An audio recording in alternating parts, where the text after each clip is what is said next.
Olá, Giovana aqui, dando continuidade ao capítulo 5, sobrevivência versus criação. Essas emoções excessivas de sobrevivência inclinam a balança de um ego saudável, o eu, a que conscientemente nos referimos quando dizemos eu. Quando o ego está em xeque, sua função natural é assegurar que estejamos protegidos e seguros no mundo exterior. Por exemplo, o ego certifica-se de que fiquemos distantes de uma fogueira ou alguns passos da beira de um precipício. Quando o ego está equilibrado, seu instinto natural é a autopreservação. Existe um equilíbrio saudável entre suas necessidades e as dos outros, sua atenção a si mesmo e aos outros. Quando estamos no modo de sobrevivência em uma situação emergencial, faz sentido que eu assuma a prioridade, Mas quando substâncias químicas do estresse crônico de longo prazo desequilibram o corpo e o cérebro, o ego fica excessivamente focado na sobrevivência e prioriza o eu, com a exclusão de todas as demais coisas. Somos egoístas o tempo todo. Portanto, tornamo-nos autoindulgentes, egocêntricos e presunçosos, cheios de autocomiseração e autoaversão. Quando o ego está sob constante estresse, sua prioridade é eu primeiro. Nessas condições, o ego está primeiramente preocupado em prever cada resultado de cada situação, pois está focado demais no mundo exterior e se sente completamente separado dos 99,99999% da realidade. Na verdade, quanto mais definimos a realidade com os nossos sentidos, mais essa realidade torna-se nossa lei. E a realidade material na forma da lei é o extremo oposto da lei quântica. Nossa realidade é qualquer coisa em que colocamos nossa atenção. Consequentemente, se nossa atenção está focada no corpo e em nosso reino físico, e se ficamos estancados em uma linha particular do tempo linear, esse cenário torna-se a nossa realidade. Esquecer as pessoas que conhecemos, os problemas que temos, as coisas que possuímos e os lugares que frequentamos, perder a noção do tempo, ir além do corpo de sua necessidade de alimentar seus hábitos, desistir do barato de experiências emocionalmente familiares que reafirmam a identidade, abandonar as tentativas de prever uma condição futura ou reviver uma memória, abrir mão do ego egoísta que se preocupa apenas com suas necessidades, pensar ou sonhar maior do que nossos sentimentos e desejar o desconhecido. Esse é o começo da libertação de nossa vida atual. Se nossos pensamentos podem nos deixar doentes, também podem nos deixar saudáveis? Vamos à próxima etapa. Expliquei anteriormente que podemos acionar uma resposta ao estresse somente com a força do pensamento. Mencionei ainda o fato científico de que as substâncias químicas associadas ao estresse acionam um gatilho genético ao criar um ambiente muito hostil do lado externo de nossas células e assim criam doenças. Por pura lógica, nossos pensamentos podem efetivamente nos deixar doentes. Se nossos pensamentos podem nos deixar doentes, poderiam nos deixar saudáveis também? Digamos que uma pessoa teve algumas experiências em um breve período de tempo que a deixaram ressentida. Como resultado das reações inconscientes a essas ocorrências, ela agarrou-se à sua amargura. Substâncias químicas correspondentes a essa emoção inundaram suas células. Ao longo das semanas, a emoção transformou-se em humor, que continuou por meses e virou temperamento, que foi sustentado durante anos e formou um forte traço de personalidade chamado ressentimento. De fato, ela memorizou a emoção tão bem que o corpo reconhece o ressentimento melhor que a mente consciente, pois a pessoa permaneceu em um ciclo de pensamentos e sentimentos, sentimentos e pensamentos anos a fio. Baseado no que aprendeu sobre emoções como a assinatura química de uma experiência, você não concordaria que, enquanto essa pessoa se aferrar ao ressentimento, seu corpo reagirá como se ainda estivesse vivenciando os eventos de um passado distante, que inicialmente levaram-na a acolher essa emoção? Além disso, se a reação do corpo a essas substâncias químicas de ressentimento interrompeu a função de certos genes, e essa reação sustentada seguiu sinalizando os mesmos genes a responder do mesmo modo, o corpo poderia finalmente desenvolver uma condição física como câncer? Sendo assim, é possível que, quando a pessoa desmemorizasse a emoção de ressentimento contínuo, por não mais pensar os pensamentos que criaram os sentimentos de ressentimentos e vice-versa, seu corpo, como a mente consciente, ficasse livre dessa escravização emocional? Com o tempo, ela pararia de sinalizar os genes da mesma maneira? Finalmente, digamos que ela começou a pensar e sentir de outros modos, em grau tal que inventou um novo ideal de si relacionado a uma nova personalidade.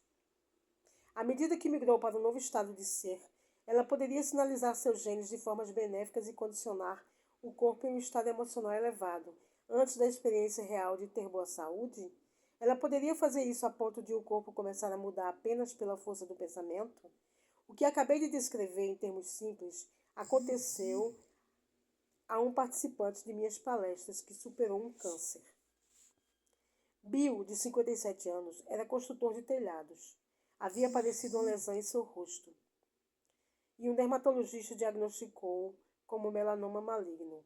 Embora Bill passasse por cirurgia, radiações e quimioterapia, o câncer reapareceu no pescoço, depois no flanco e finalmente na panturrilha. Em cada ocasião, ele passou por tratamento semelhante. Naturalmente, Bill teve momentos de "por que eu?". Ele entendia que sua excessiva exposição ao sol era um fator de risco, mas conhecia outros que tiveram exposições similares e não desenvolveram câncer. Ele se fixou nessa injustiça. Após o tratamento para o mesmo câncer no flanco esquerdo, Bill ponderou se seus próprios pensamentos, emoções e comportamentos tinham contribuído para sua condição. Em um momento de autorreflexão, ele concluiu que por mais de 30 anos ficara atolado em ressentimento, pensando e sentindo que sempre teve que abrir mão do que queria em favor do bem-estar de outrem. Por exemplo, ele desejara ser músico profissional após o ensino médio. Mas quando uma lesão incapacitou seu pai de trabalhar, Bill teve de entrar na empresa familiar do ramo de telhados. Ele habitualmente reexperimentava esses sentimentos quando lhe diziam que teve de desistir de suas aspirações, a ponto de seu corpo ainda viver no passado.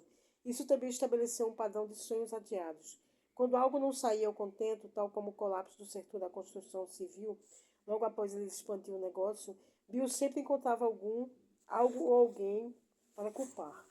Bill havia memorizado de tal maneira o padrão da amargura como resposta emocional que isso dominou sua personalidade e se tornou um programa inconsciente. Seu estado de ser havia sinalizado os mesmos genes por tanto tempo que eles criaram a doença que agora o afligia. Bill não podia mais permitir que seu ambiente o controlasse.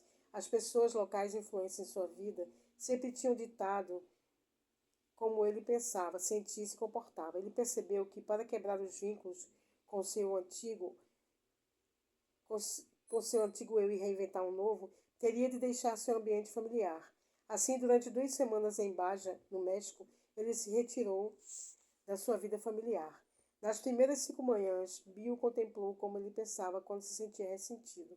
Tornou-se um observador quântico de seus pensamentos e sentimentos. Tornou-se consciente de sua mente inconsciente. Em seguida, prestou atenção a seus comportamentos e ações anteriormente inconscientes. Decidiu dar um baixo a qualquer pensamento, comportamento ou emoção não amorosos em relação a si mesmo. Após a primeira semana de vigilância, ele se sentiu livre, pois havia liberado o corpo do vício emocional no ressentimento. Ao inibir os pensamentos e sentimentos que o impulsionavam, seus comportamentos, de certo modo, ele impediu que os sinais das emoções de sobrevivência condicionassem seu corpo para a mesma mente. Seu corpo então liberou energia que ficou disponível para uso no projeto de um novo destino. Na semana seguinte, Bill ficou tão inspirado que pensou sobre o novo eu que queria ser e como responderia às pessoas, locais e influências que anteriormente o controlavam. Por exemplo, ele decidiu que, sempre que sua esposa e filhos expressassem um desejo ou necessidade, ele responderia com bondade e generosidade, em vez de fazê-los se sentirem como um fardo. Em resumo, ele focou em como queria pensar, agir e sentir diante de situações que o tinham desafiado no passado. Bill estava criando uma nova personalidade, uma nova mente e um novo estado de ser. Ele começou a pôr em prática o que havia inserido em sua mente enquanto repousava naquela praia de Baja. Logo após seu retorno, ele notou que o tumor na panturrilha havia sumido. Cerca de uma semana depois, quando voltou ao médico, estava livre do câncer. E assim permaneceu. Ao disparar o cérebro de novas maneiras, Bill mudou o antigo eu, biológica e quimicamente. Como resultado, sinalizou novos genes de novas maneiras, e as células cancerosas não conseguiram coexistir com sua nova mente, nova química interna e novo ser. Antes preso pelas emoções do passado, ele agora vive em um novo futuro. Uma nova personalidade manifestou uma nova realidade pessoal. No caso de Bill, o câncer pertencia à antiga persona. Ele tornou-se literalmente outro. Criação, vivendo como um ninguém. No capítulo, no final do capítulo anterior, descrevi brevemente como é viver no modo criativo. São aqueles momentos de estar plenamente envolvido e em fluxo, de modo que o ambiente, o corpo e o tempo pareçam imateriais e não invadem nossos pensamentos conscientes. Viver na criação é viver como um ninguém. Você já notou que quando está realmente no meio da criação de algo, você esquece de si? Você se dissocia de seu mundo conhecido. Você não é mais uma pessoa que associa sua identidade a certas coisas que possui, pessoas específicas que conhece, certas tarefas que faz em diferentes locais em que viveu em determinados períodos. Você poderia dizer que, quando está em um estado criativo, esquece o hábito de ser você. Você abandona seu ego egoísta e se torna altruísta. Você se move além do tempo e do espaço e passa a ser pura consciência imaterial. Como não está mais conectado a um corpo, não está mais focado em pessoas, locais ou objetos em seu ambiente externo, e além do tempo linear, está acessando a porta do campo quântico. Você não consegue entrar como um alguém, deve fazer isso como um ninguém. Você tem que deixar o ego egoísta na porta e entrar no reino da consciência como consciência pura. Como afirmei no capítulo 1, para mudar seu corpo para fomentar uma saúde melhor, algo em suas circunstâncias externas, um novo trabalho ou relacionamento, talvez, ou sua linha de tempo, na direção de uma possível realidade futura, você tem que ficar sem corpo, sem coisas e sem tempo. Portanto, essa é a grande dica. Para mudar qualquer aspecto de sua vida, corpo, ambiente ou tempo, você deve transcendê-los e se soltar da realidade familiar presente. Você deve deixar os três grandes a fim de controlar os três grandes. Lobo frontal, domínio da criação e da mudança. Quando estamos no modo de criação, estamos ativando o centro criativo do cérebro. O lobo frontal, parte do prosencéfalo que compreende o córtex pré-frontal. Essa é a parte mais evoluída e mais nova de nosso sistema nervoso humano e a mais adaptável do cérebro. Ela tende a ser o centro criativo de quem somos e o CO, o aparelho de tomada de decisão do cérebro. O lobo frontal é a sede de nossa atenção, concentração focada, percepção, observação e consciência. É onde especulamos sobre possibilidades, demonstramos intenção firme, tomamos decisões conscientes, controlamos comportamentos emocionais e impulsivos e aprendemos coisas novas. No interesse de nosso entendimento, o lobo frontal executa três funções essenciais. Elas entrarão em cena quando você aprender a exercitar as etapas meditativas práticas para quebrar o hábito de ser você mesmo, da parte 3 deste livro. Metacognição, tornar-se autoconsciente para inibir estados indesejados da mente e do corpo. Se você deseja criar um novo eu, primeiro tem de parar de ser um antigo eu. No processo de criação, a primeira função do lobo frontal é se tornar autoconsciente. Como possuímos capacidades metacognitivas, o poder de observar nossos próprios pensamentos e eu, podemos dizer como não mais queremos ser, pensar, agir e sentir. Essa habilidade de autorreflexão permite o autoexame e depois a elaboração de um plano para modificar nossos comportamentos, a fim de produzir resultados mais desejáveis ou iluminados. Sua emoção está onde você coloca sua energia. Para usar a atenção de modo a empoderar sua vida, você terá de examinar o que já criou. É aí que você começa a conhecer a si mesmo. Veja suas crenças sobre a vida, sobre si mesmo e os outros. Você é o que é, você está onde está e você é quem é por causa do que acredita sobre si. Suas crenças são os pensamentos que você mantém consciente ou inconscientemente, aceitando como a lei em sua vida. Quer esteja ou não ciente deles, ainda assim afetam a sua realidade. Portanto, se você realmente quer ter uma nova realidade pessoal, comece observando todos os aspectos de sua atual personalidade. Como eles operam primariamente abaixo do nível da percepção consciente, muito parecido com programas automáticos de software. Você terá de voltar-se para dentro e examinar esses elementos dos quais provavelmente não tinha ciência antes. Dado que sua personalidade abrange como você pensa, age e sente, você deve prestar atenção a seus pensamentos inconscientes, comportamentos, reflexos e reações emocionais automáticas, colocá-los sob observação e determinar se são legítimos e se você deseja continuar a endossá-los com a sua energia.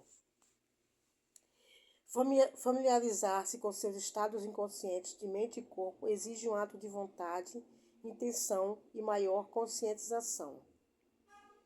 Se você fica mais ciente, fica mais atento.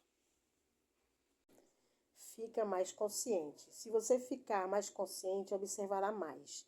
Se observa mais, tem uma capacidade maior de observar a si e os outros, tanto os elementos internos quanto externos de sua realidade.